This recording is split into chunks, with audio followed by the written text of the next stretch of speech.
A second Alberta healthcare worker has died due to COVID-19.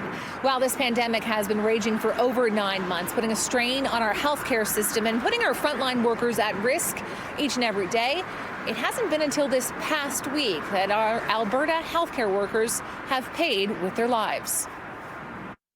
To these two families, I want them to know that we thank these two people for their service to the province, and we join you in honoring their memory. A woman in her 50s who worked in continuing care in the Edmonton zone is the second Albertan healthcare worker to lose her life due to COVID-19.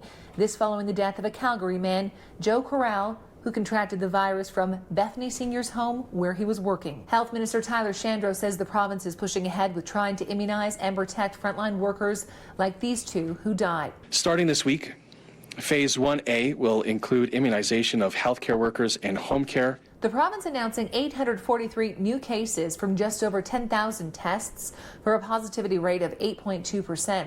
Hospitalization numbers remain high with 919 in hospital, 140 of them in the ICU. 26 more lives have been lost due to COVID-19, bringing the total in this province to 1,168.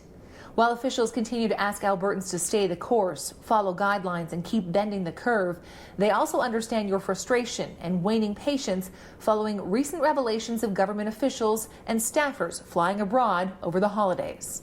So if you're yelling at us, interestingly enough, my message is thank you. That there is no doubt in our mind we didn't get it right.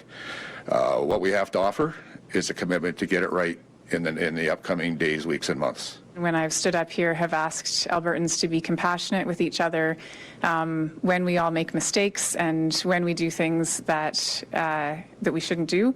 And so today, like every other day, I'm going to say I can absolutely understand that anger.